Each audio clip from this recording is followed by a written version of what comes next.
شايفين الكميه دي كلها عملتها من بيضتين وكوبايتين دقيق.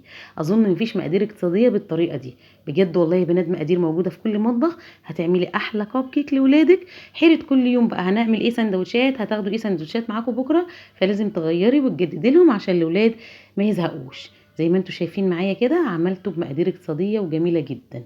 حاجه كده طريه وحلوه وضايفين له اضافه ايه، هنزود من قيمته الغذائيه. شايفين التسوية بتاعته فوق وتحت زي الفل. ما شاء الله حاجة كده بجد تحفة. يعني هتوفري كتير جدا اللهم بارك. عملت يعني اكتر من ايه، من مش قادرة اقول لكم يعني القالب ده 12 والتاني دوت 6، يعني اكتر من 20 واحدة. ما شاء الله حاجة كده زي الفل. يلا نقول بسم الله ونصلي على الرسول ونشوف الفيديو. اول حاجة ومبدئيا كده معايا بيضتين بدرجة حرارة المطبخ. طبعا هستعمل النهارده الخلاط. ممكن تستعملي مضرب يدوي، ممكن تستعملي مضرب بالكهرباء المتوفر عندك اشتغلي بيه. معايا بيضتين بدرجه حراره المطبخ. معايا كوبايه من السكر. معايا كوبايه الا ربع او كوبايه الا تلت من الزيت، ممكن يبقى نصها سمنه وزيت، ممكن تبقى سمنه بس انا مستخدمه زيت. معايا كوبايه من الحليب عادي خالص. معايا كيس فانيليا او باكيت فانيليا. هضرب كل المكونات دي في الخلاط، هضربهم بقى ضرب مبرح لغايه ما السكر ده يدوب تماما معايا.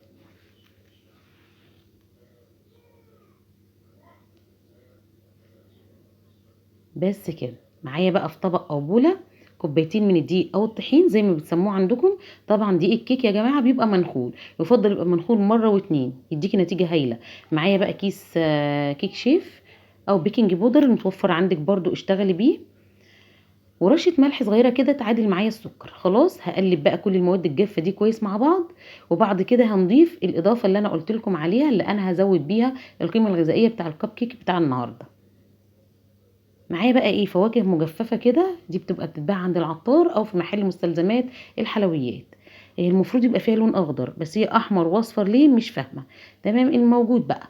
إيه كانوا حبه صغيرين كده قلت احطهم هزود من قيمتها الغذائيه. هقلبهم كويس واغلفهم بالدقيق.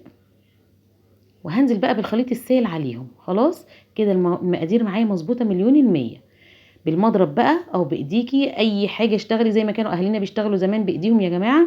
بالمضرب اليدوي العادي كده هقلب في اتجاه واحد زي ما متعودين ان الكيكه بنقلبها في اتجاه واحد.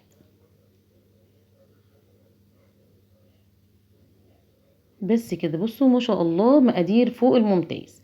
معايا بقى القالب بتاع الكب كيك اللي هنصب فيه. طبعا انا مسخنه الفرن على درجه حراره 180. هتدخل في الرف الاوسط. هتقعد معاكي حوالي تلت ساعه، من تلت ساعه لنص ساعه. تمام. بس كده معايا حلو قوي. بص بقى جيت احط بالمغرفه حسيت ان انا حطيت كتير فقلت لا ده تدخل الفرن.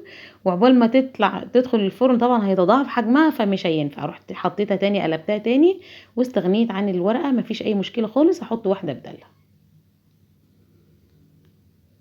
هجيب بقى المعلقه العاديه وهحط بالمعلقه احسن. تمام. علشان طبعا لازم تعملي حساب ان هي تدخل الفرن وهتزيد معاكي في الفرن، ما تملاش على الاخر. لو مليتيها على الاخر هتبصي تلاقي الدنيا باظت معاكي. انا بحط في كل وحديه معلقتين بالظبط. بس هكمل بقى الكمية كلها مع نفسي كده وبعد كده تعالوا نشوف هنعملهم ازاي. بصوا خلاص كده بعد ما حطيتهم كلهم فاض مني بقى حبة كده صغيرين. عندي قالب بايركس كده ازاز صغير رحت معبياه فيهم. خلاص اهو القالب الازاز اللي هو البني ده. ودي كانوا عندي برضو رحت حطيتهم. بس كده تمام زي الفل. طبعا هندخلهم الفرن بقى على درجة حرارة 180. وادي بعد ما خرجوا من الفرن معايا اللهم بارك.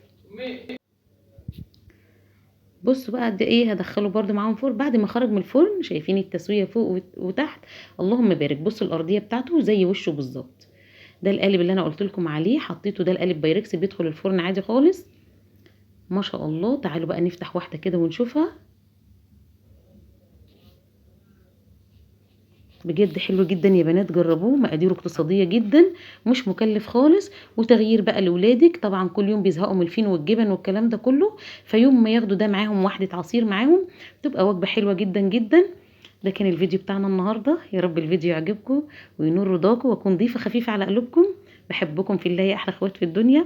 استودعكم الله الذي لا تضيع ودائعه، بحفظ الرحمن، والسلام عليكم ورحمة الله.